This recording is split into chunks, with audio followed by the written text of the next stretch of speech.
Alrighty, hello YouTube. Welcome back to my channel. For those of you who don't know me, my name is Cryptic Coil, and in today's video, I have another haul for you. I went to the Spirit Halloween store and to Party City. I bought a number of Halloween masks. I bought some horror movie themed socks.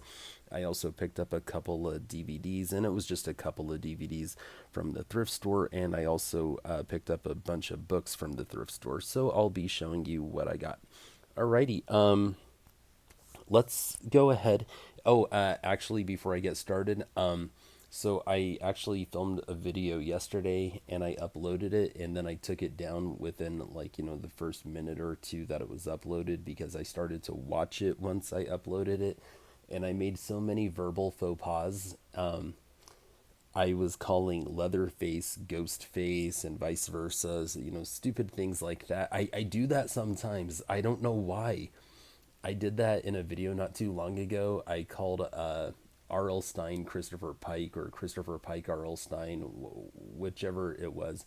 I think I called R.L. Stein Christopher Pike, and one of my viewers, Kit's poor, I can never get her last name right, sent me an Instagram message to tell me. Kind of embarrassing, but it happens. Well, to me anyway. All right, let's go ahead and get started. Let me show off the Halloween masks that I've picked up recently. So I really love this one. I love this one a lot. Okay, so this is my I want to say Texas Chainsaw Massacre 2. I think this is the one with Matthew McConaughey and Renee Zellweger when they were like young. They were so baby faced back then. This wasn't like a great movie. It was really over the top, but it was really fun. Really, I think it's watchable. I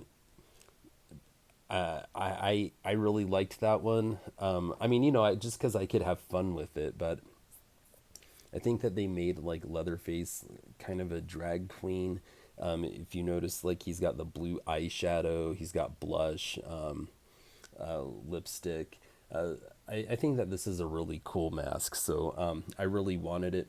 There's another Leatherface one that I wanted where the mask was made out of different faces. So there's like a nose and like an ear, like down here because it's made from the skin of different people. There's like facial hair in weird places. I really wanted that one, but they were out. But I did want this one too, and I'm glad I finally have it. I bought. I also have this guy, Michael Myers. Okay. I just recently learned that this mask was actually made after a mold from William Shatner's face. I had no idea all these years, no clue. This isn't. The tag just says Halloween, but Halloween has never been my franchise of choice. I did see the movies when I was a kid, minus Season of the Witch. That's the only one that I never saw. But I have it on DVD. I'm probably going to watch it tonight, actually. But I did watch these movies at least once when I was a kid. I wasn't really the biggest fan of them. I thought that they were kind of boring. I When I was a kid, I really preferred like Friday the 13th, and I also preferred Nightmare on Elm Street, and I preferred Scream and Chucky. I couldn't really get into Halloween. I went to go see the Rob Zombie Halloween movies in theaters, and I thought they were both good. I enjoyed them both. I haven't seen them since, but when I was in my early 20s, I did go to the theaters to see Rob Zombie's Halloween movies, and I liked them. I have not seen this new trilogy, like Halloween Kills, Halloween Ends. Those ones I haven't seen them yet, but I'm thinking that I need to binge that series. Like Spooky season is here. Kelsey has that Halloween-a-thon going on. And even if I don't participate with the group, I do my lone wolf thing. I might end up binging those movies just to celebrate the season.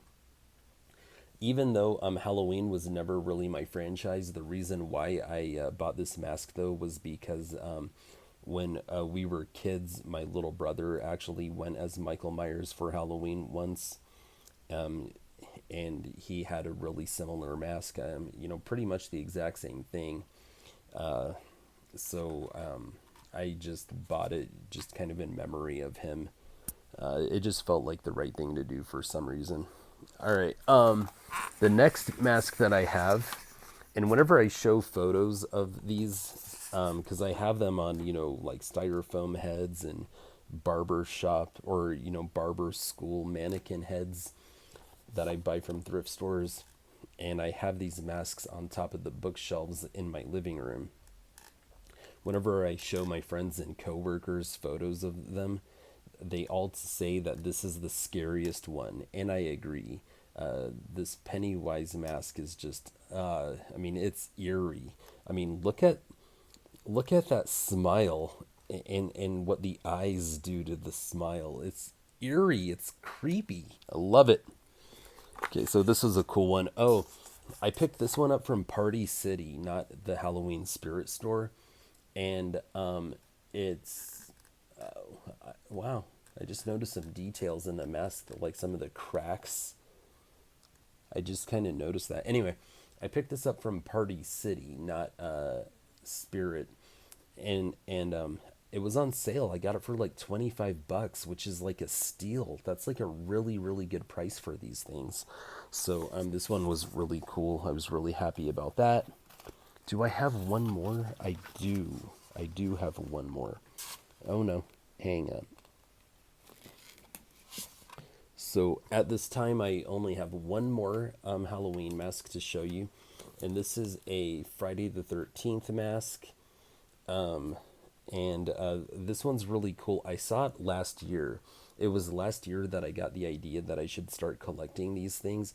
I saw this one, and I really liked it because you can kind of move the mask aside and you can get that, like, dead zombie Jason face, and then put the mask back on. Um, I'm really not the biggest fan of this franchise anymore. Um, I, enjoyed it when I was a kid, but this, I don't really find all these movies watchable. Like the first Friday the 13th movie, I don't find it very watchable. The second one is like barely watchable.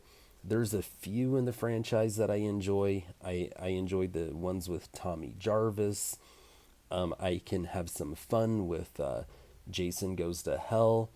Um, I kind of enjoy Jason X, believe it or not. I like when things go to space because it's bad and it's cheesy, but pizza's my favorite food. I like some cheese, okay?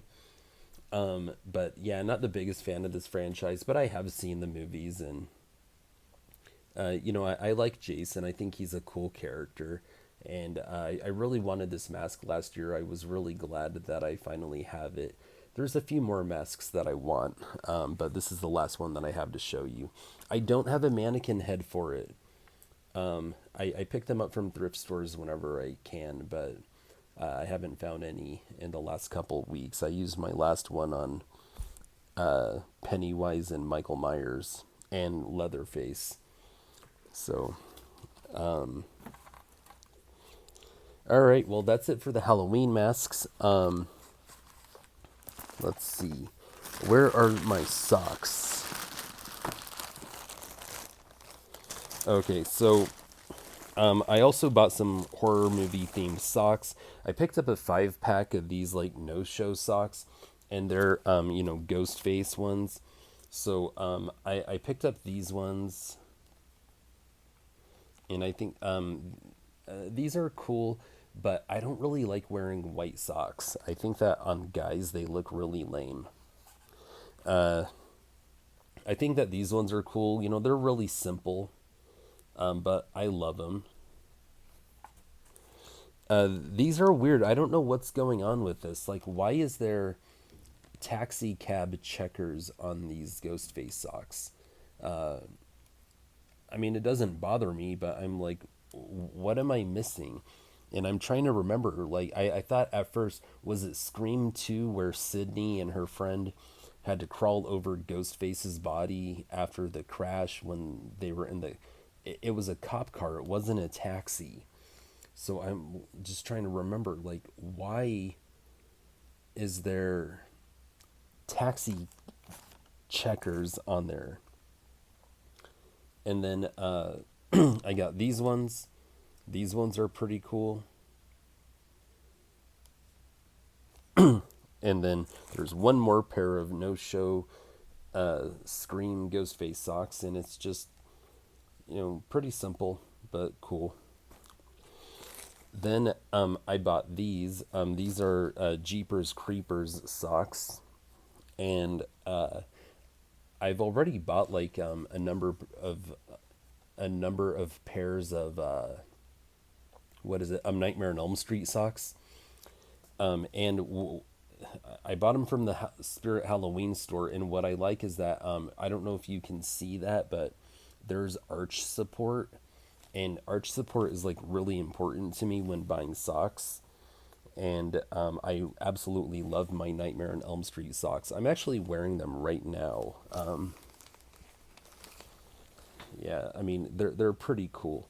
They even say Elm Street on the top, and so I have like four pairs of them now. But I picked up some more. I picked up these Jeepers Creepers ones. Let's see. I mean, that just looks cool. Okay, so I gotta wash these tonight so I can wear them to work tomorrow. If I like them, I'll go buy more. That's what I did with these, with these Scream Ghostface socks. So I absolutely love these. This is my second pair. I already have one pair. I just like the way they fit. They also have the arch support, so they hold on to your foot and they don't really like slip, and you don't have to like constantly adjust your socks. So that's really cool. I love the blood splatter on them. I like things with blood splatter.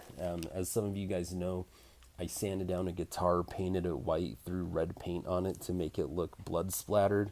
I even have these shoes that have blood splatter, like, around.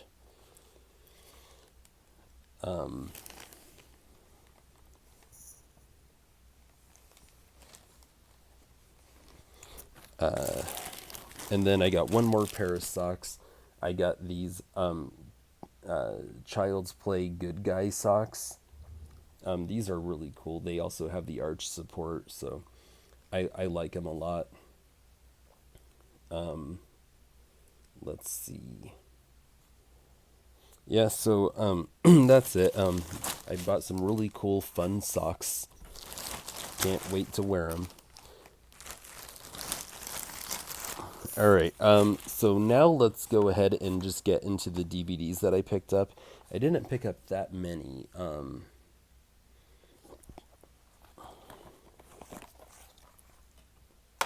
So I only have 3 DVDs, but I picked up the original Dawn of the Dead by George A. Romero. This one is from, what year is it?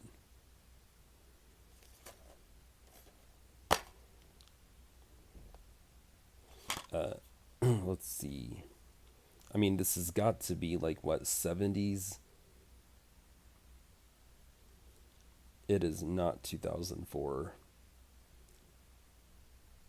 I don't know. I don't know what year it is. It doesn't even say on the 1978. Okay. So I bought the original Dawn of the Dead from 1978. I've never seen this one. I've seen the remake. I saw the remake in theaters. I was still in high school. Some friends from school and I went to the movies one night to watch the remake. I enjoyed it. I don't want to give away any spoilers, but I was so glad that that dog didn't get eaten. Like, that scene still, I remember it like I just saw it yesterday. Oh man, I was so glad that the dog didn't get eaten. Okay, then I got the Texas Chainsaw Massacre. This is the original Texas Chainsaw Massacre, and I think this is the only one I've never seen. just a few months ago, I watched that 2022 remake on Netflix, and they brought back that character of Sally Hansen. Well, I didn't know who she was because I never saw the original. I did, however, see the remake with Jessica Biel. Once again, I saw that one in theaters with my friends in high school. But I really, I like the Texas Chainsaw Massacre franchise, but I like the ones that came out this century. The part two or whatever it was that I saw back in the day with Renee Zellweger and Matthew McConaughey. I mean, it wasn't like as good. It was like way too campy. But I mean, it was fun. It was for what it was. It was enjoyable. But there's like more of a serious tone to the remakes, and that like Jessica Biel remake, and then the prequel that came out not too long after that, and even the one that just came out a few years ago. They were a lot more serious, and I never did get to see the original, but I want to, and I also want to compare it to the remake. All right. And then one more, I picked up The Satanic Rites of Dracula. And I've always felt like, like Satan and Dracula always kind of had a feud over like, who's more evil, like, who's the king of evil. For some reason, like the devil calls himself the Prince of Darkness, and I always thought like, on the evil side of the fence, do can you get any higher than the devil? Like, why is he the prince and not the king? And then I think that Dracula even sometimes gets referred to as the Prince of Darkness. And I just never understood why neither one of them claimed the crown and called themselves the King of Darkness. But yeah, the Satanic Rites of Dracula, it's, kind of a cool name for a movie.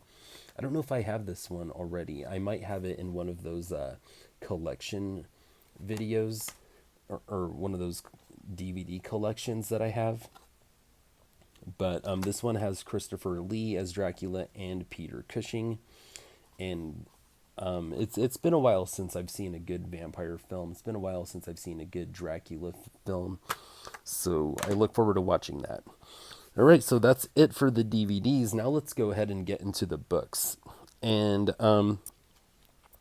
before I start off with the middle grade books, let me go ahead and show you this one.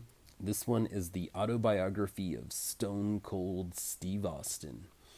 So I actually read this book in my early 20s. I think I was either 20 or 21. There was this woman that used to provide, she was a contractor. She worked for a company that provided custodial services to corporations and stuff like that here in town. And so she used to work at my building and, do custodial work. Well, she wasn't much of a TV watcher or much of a movie watcher, but she loved to read. And there's this book, or there's this thrift store here in town. It's an Animal Humane Society thrift store, and I think that all the profits go to like the animals, because I think it's like a no kill shelter or something like that. Well, back then the books there were cheap. I mean, paperbacks were like 50 cents and hardbacks were like $1 or $2. I mean, they were like cheap. It was the best prices in town, and I didn't know about it until that custodian lady, she saw me reading books from time to time at work, and then one day she just brought me this big box of books, and I was like, oh my god, like, do you want anything for these? Like, why are you giving them to me? And she was like, well, I see you reading from time to time, and when I'm done with my books, I just like to pass them on. And I was like, oh wow. And so I guess it turns out that what she did was she went to that thrift store every week and she bought a box of books. And she'd go home every night and just kill a book. I mean, sometimes it probably took her a couple days or whatever, but she'd just move on to the next one and then just give the books away when she was done. This was one of the ones she gave me. She also gave me the China book And then she also gave me the Chris Jericho book, which I read. And that's also how I fell in love with James Patterson and Bentley Little. And all these years later, I have this YouTube channel, and I have a Bentley Little book review on my channel. I have a James Patterson book review on my channel. Well, I ended up giving this book away back when she brought me that first box of books. This was the first book I read, with the Stone Cold Steve Austin one, and it was just really good. It was really fun. I do enjoy reading people's autobiographies, and growing up, being a huge WWE fan, I've always loved Stone Cold Steve Austin. What else do I got? Okay, so let's go ahead and jump into middle grade. Let's get these out of the way. Middle grade and young adult, okay? So that's where we're going to start. Oh. Okay, so I have this Avon Camelot book, and it's called There Are Two Kinds of Terrible. And the author is Peggy Mann.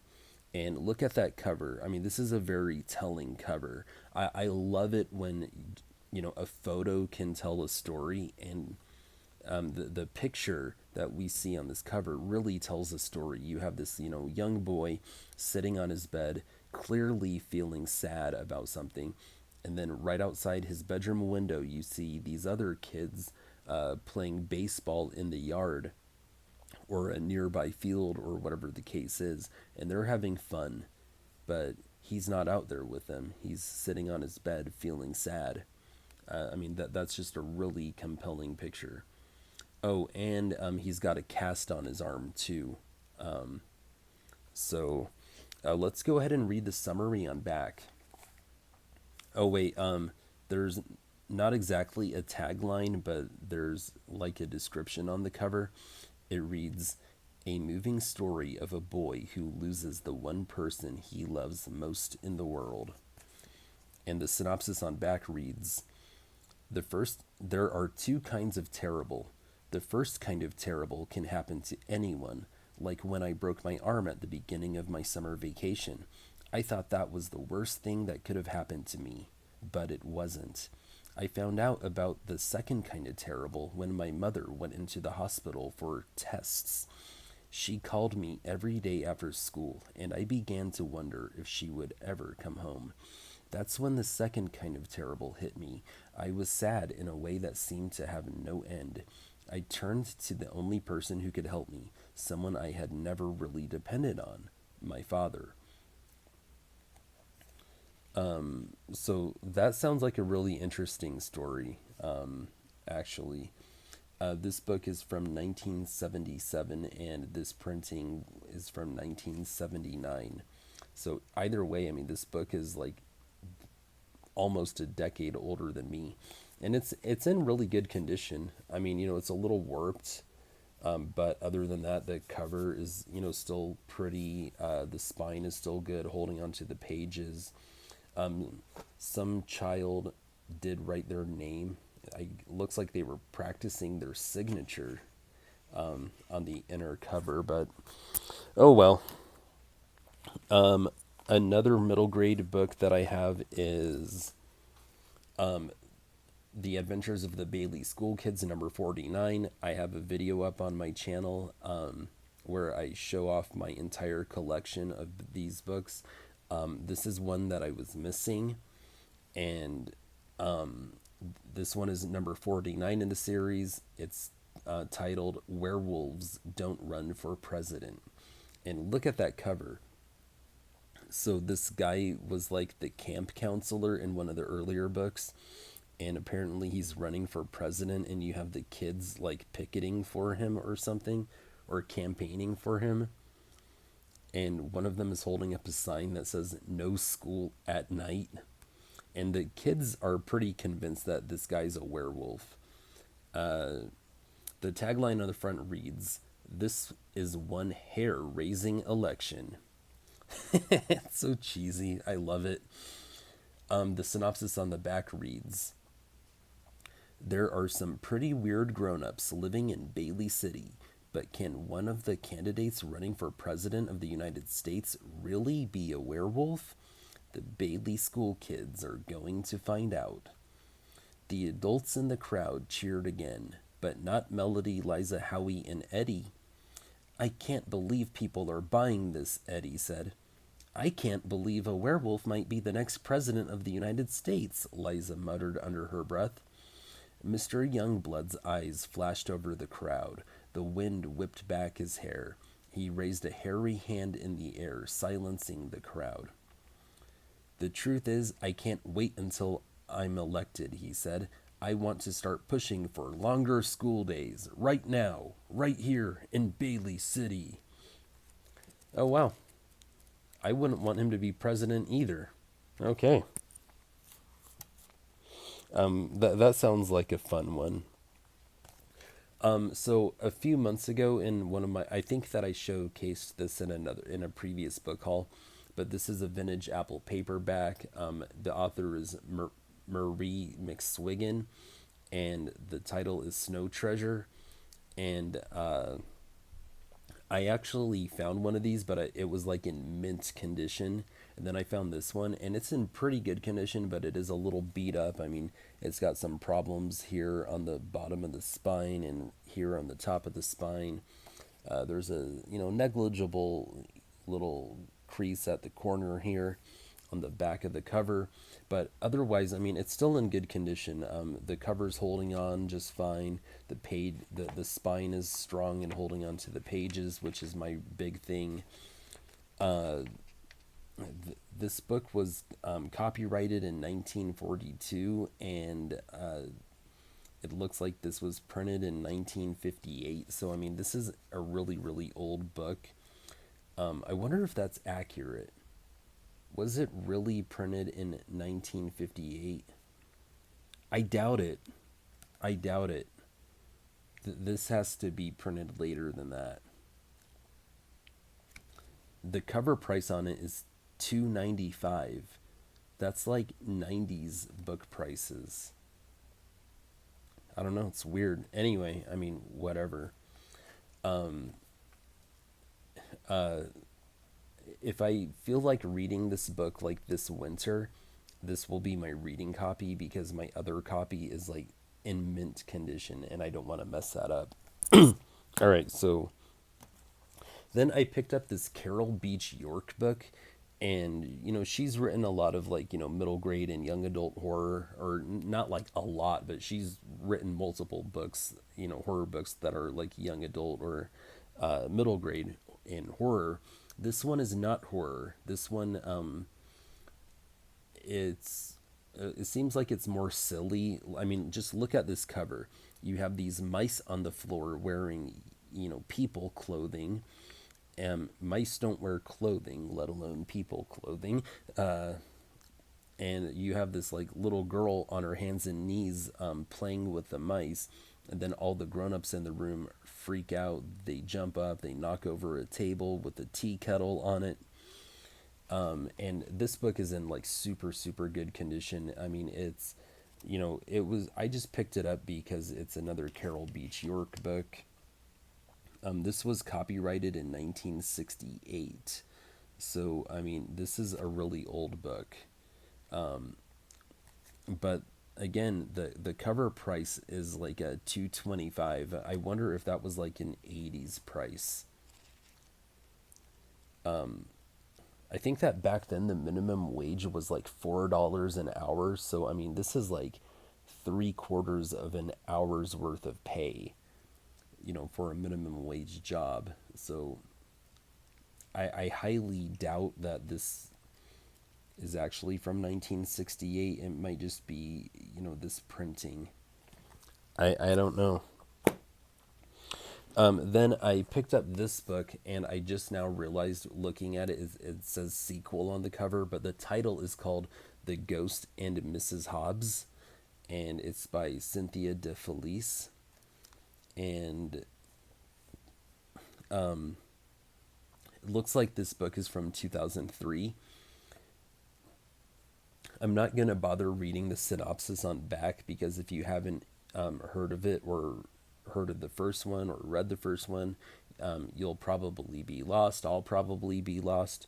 But I just picked this one up because it's vintage middle grade horror. I mean, I think that in order to call something vintage, it has to be 20 years old. And since this is from 2003, it's vintage by now. So that's why I picked it up. Then I have this book, and it's called Full Tilt, a novel by Neil Shusterman, author of Downsiders. And I found it, at this thrift store, and I think it was the thrift store that's like closest to my place. And the reason why I picked it up is because as soon as I saw it, I instantly recognized it from Slime and Slasher's channel. I think that she either featured it in a to be read list that she was showing on her channel, or she did a review of it. But I I'm pretty confident that I know about it from her channel. All right. Now moving on to the young adult stuff. I have, I think it might be a Point horror book, but either way, it was printed by Point or published by Point. This one is by an author named Catherine Lasky, and the book is called Beyond the Burning Time. And the tagline on the front reads, "A time of lies and witches and death." And that's the cover. I mean, despite that little crease at the corner, it's actually in super, super good condition. When I try to open it, the cover and the spine offer resistance. Some girl wrote her name on the inner back cover. Let's go ahead and read the synopsis on back. They say something very strange is happening to some of the people of Salem, that some of the young girls have become troubled, and the fear is beginning to spread. Mary and her mother don't hear about the rumors right away. They don't know that many of the villagers believe that some of Mary's friends have had spells cast on them by witches, or that one of the accused is Mary's mother. Now Mary and her brother Caleb have a decision to make. Are the villagers right, or is their mother innocent? And if she is, can they help her escape before it's too late?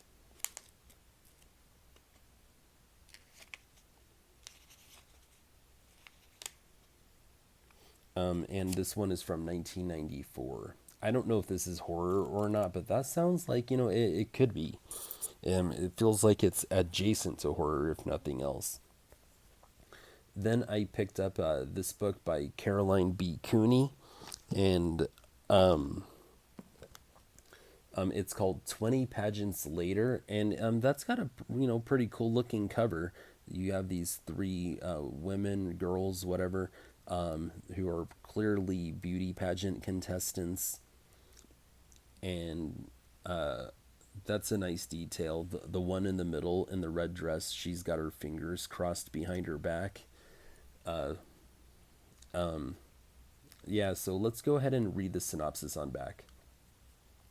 And the winner is Scotty Ann's older sister is a professional participant in beauty contests, and after watching so many of them, Scotty Ann's conclusion is that brains don't count much.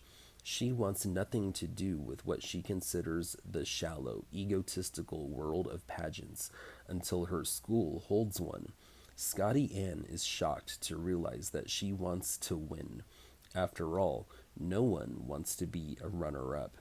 The pageant isn't the only exciting event in Scotty Ann's life. She's been chosen to participate in a Russian studies program on the weekends at Yale University. As preparations for the pageant continue, Scotty Ann wonders why brains don't get the recognition that beauty gets. Can't you be a winner without being in the spotlight?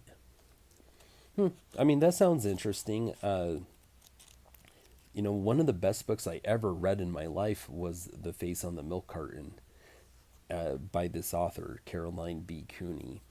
And so it sounds like she has this narrative in mind, that she's trying to convey through this story. And I'd actually be curious to hear her thoughts, I guess. So that does sound interesting. Speaking of Caroline B. Cooney, I picked up this. This is a bind up. Okay, this is the vampire trilogy that Caroline B. Cooney wrote for the Point Horror series. So there are three books in that series. There's The Cheerleader, which is book one, The Return of the Vampire, which is book two, and The Vampire's Promise, which is book three. And so I have all three of those little point horror paperbacks, but I have them again in this bind up, which I didn't know was a thing, which I think is super cool. Because I've always said that, well, I haven't always said, I mean, I've been saying recently that Point needs to release more bind ups with some of their harder to find point horror novels, because there's a market for him. Okay, I'd buy him. I think that if you watch my channel, Slime and Slashers channel, or Cameron Chaney's channel, you'd buy them too. They could even do like a limited edition release of those bind ups, and they could even charge a little bit extra, and people like us would buy them. So it's really cool that I have this, and it's in good condition. The cover's doing great, the spine's doing great. Minimal writing on the inside. And then I have one, well, maybe two more young adult middle grade books. This one is called The Garden of Eve by K.L. Going. And this book is from 2007, so it's almost vintage. I mean, what's 2 years and 2 months? I mean, in 2 years and 2 months, it'll be 20 years old, and it'll be considered vintage at that point. So this one is, I mean, just look at that cover though. I mean, that is a fantastic looking cover. I love the sky. I love the tree that it's, winter dead. And then that little girl who's kind of squatting down in front of a gravestone that's planted in front of that tree. I mean, beautiful looking cover. I think that's why I bought it. I'll go ahead and read the synopsis on back real quick. Let me take a drink, please. I've been talking a lot, so let me just get some moisture in my mouth.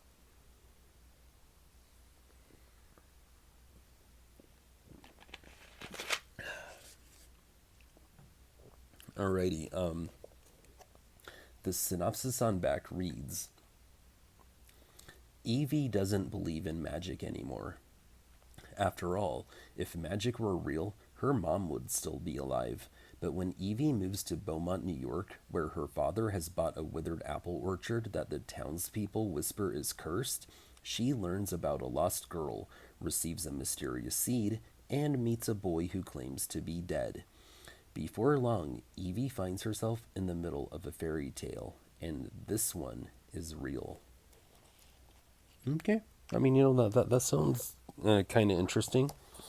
I don't know if I'm rushing to read that one, but great looking cover. Great looking cover. And then lastly, as far as those books are concerned, I have this one. It's by Christopher Pike. It's called Witch World, and it's a hardback, and it's got a dust cover. It's in really, really good condition. The only thing is that someone bought it for their significant other, and they wrote an inscription. Before I read you the synopsis on the inner dust jacket, let's read this inscription. It's from January 7th of 2015, and the inscription reads, "It's a book." You don't say. "Happy 35th year, my love. Signed, Aaron."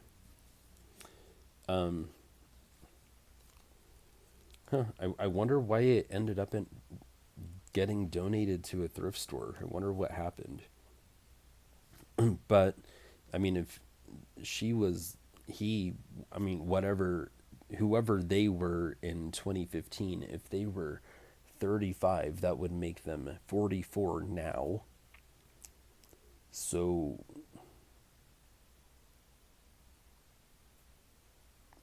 they'd either be like millennials or like the last Gen X or the first millennial. So, I mean, I guess it makes sense that y- they would get gifted a Christopher Pike book. I mean, I don't know. But let's go ahead and read this synopsis on the inner dust jacket. Heading off for a weekend in Las Vegas with her friends, Jessie Raleigh has only one worry: to how to make it through the road trip in the same car with her ex, Jimmy Kelter, the guy who broke her heart 5 months ago when he dumped her for no reason. The guy who's finally ready to tell her why he did it, because he wants her back. But what Jessie doesn't realize is that Jimmy is the least of her problems. In Las Vegas, she meets Russ, a mesmerizing stranger who shows her how to gamble and who never seems to lose. Curious, Jessie wants to know his secret, and in response, alone with her in his hotel room, he teaches her a game that opens a door to another reality. To which world? Jessie discovers that she stumbled into a world where some people can do the impossible and others may not even be human. For a time, she fears she's lost her mind. Are there really witches? Is she one of them? I mean, that sounds interesting. And what year did this come out? Because I didn't grow up with it. This one is from. Where's the page? This one is from 2012. Okay. All right. So, it's almost 15 years old at this point. So, I mean, that's weird. I mean, in about 5 years, this is going to be vintage. I mean, it's like, wow, how old am I getting? Okay. I, I used to be so young. Uh, let's see. Where are the rest of my... Oh, okay. Sorry. And then, lastly, I want to say 3 adult books.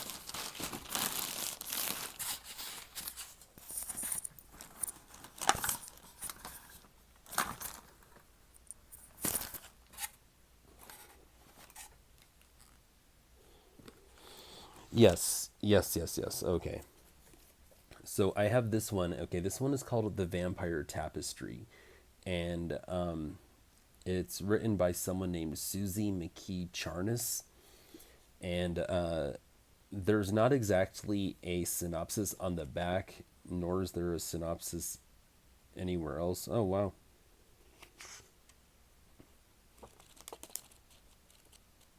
Wow. Okay, there's a lot of stuff in here.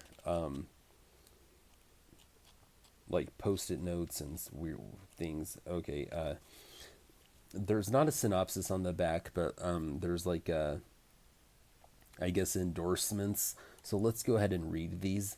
Set in New Mexico, which is where I live, this surprising book is a classic of its genre and of its region. Don't let the title fool you. This is not another wary novel about Dracula, his imitators, or his heirs. Dr. Edward Wayland is no Transylvanian count. He is an anthropology professor, an explorer of comparative cultures. He is also that most ultimate of predators, a vampire. Savage and intense and brilliantly satisfying, rich and impressive, works on many levels as pure adventure, as social description, as psychological drama, and as a passionate exploration of the web that links instinct, morality, and culture. A serious, startling, and revolutionary work. And that was like a description by the Washington Post. Walter Kendrick from the New York Times Book Review says, among the genre's few modern classics. Stephen King said, unputdownable. Wow. Could you imagine writing a book and then getting to print an endorsement from Stephen King like that on it? Unputdownable, quoted by Stephen King. I mean, wow. I mean, good for this person. Who was this person? Susie McKee Charnas. Someone named Peter S. Beagle says the best vampire novel I have ever read. I mean, wow. And it looks like that author's local. Like they're from Albuquerque. Looks like the printing company is called Living Batch Press, and on the back it says Living Batch Press Albuquerque. So interesting. What year did this come out? 1980. Oh wow.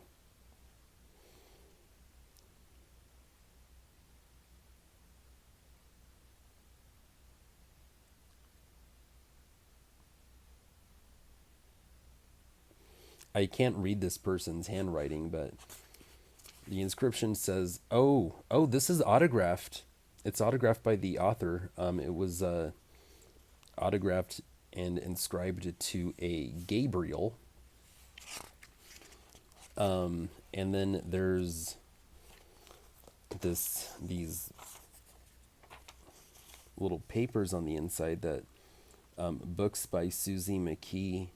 So there's just a list of her other books.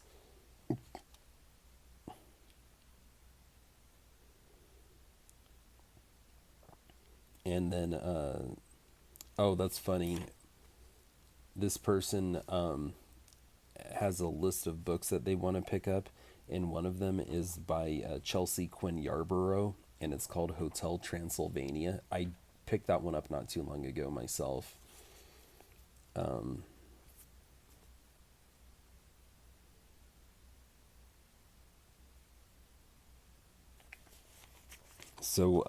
anyway, I think we'll move past that, but that does sound interesting.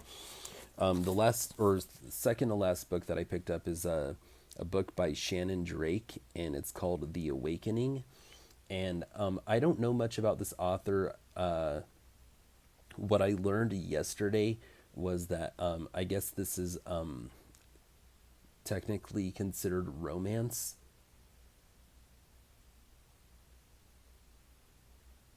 I just heard a noise in my apartment. It's probably nothing. Anyway, I used to see these books at Hastings in the horror section, and so I assumed it was horror, but I think it might be like a cross between horror and romance. But it's got a great looking cover, and I've never really heard anything by or about this Shannon Drake person, and I've known like dudes and chicks named Shannon, so I don't know if this person is like male or female, but it's printed by Zebra, and I mean, I just went ahead and picked it up on a whim, but after I learned it was romance, I kind of got turned off a little. I mean, it does sound like it could be interesting, but I'm not exactly in a rush to read this one. And then moving on to the final book of my haul, I have Death Instinct by Bentley Little. And it's been a long time since I've read a Bentley Little, but I know that there are some small YouTube channels in the booktube space that talk about Bentley Little. And I guess he can be a little bit hit and miss. But with hindsight being 2020, I look back and what happened in my case was I read two books from him at first. Okay, the first book that I read by him is called The Store, and I absolutely loved it. I was floored. I was like, oh my gosh, this author is incredible. Great book. It was called The Store, and they were supposed to make a movie out of it, and they never did, and they should have. They totally should have. People would love it. And the next book that I read by him was called The Association, and it was basically the same thing as The Store. Bentley Little has a formula, and his books follow that formula for the most part. He does deviate sometimes, but he mostly sticks to that formula. And it was so I really enjoyed The Association, even though it felt like I was basically reading the same story as The Store. And then I read my third novel from him, and it was called The Ignored. There's a review on my channel. You can go watch it. The Store, or I'm sorry, The Ignored just wasn't written for me. I did enjoy it. But what happened was I hated the ending because the ending was kind of a,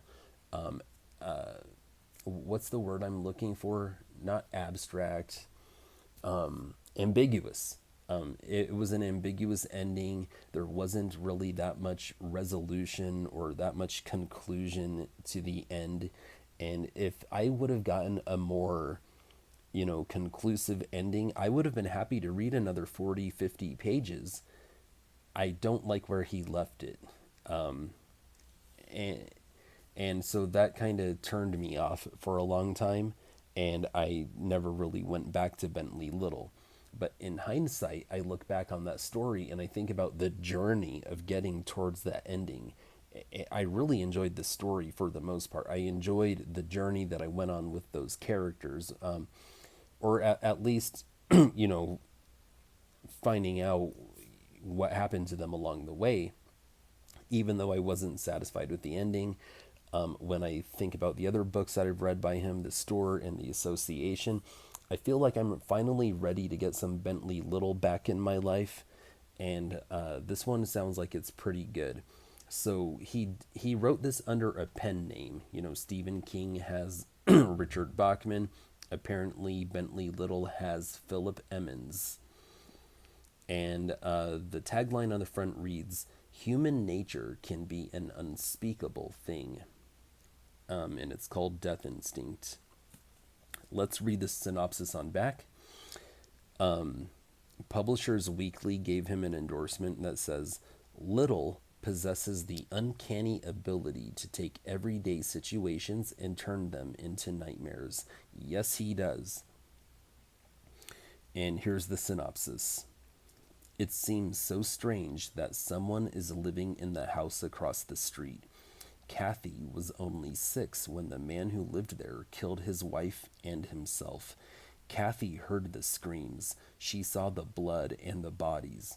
Now, almost 20 years later, the house is no longer vacant. Someone new has moved in, and something dreadful is starting to happen in the neighborhood.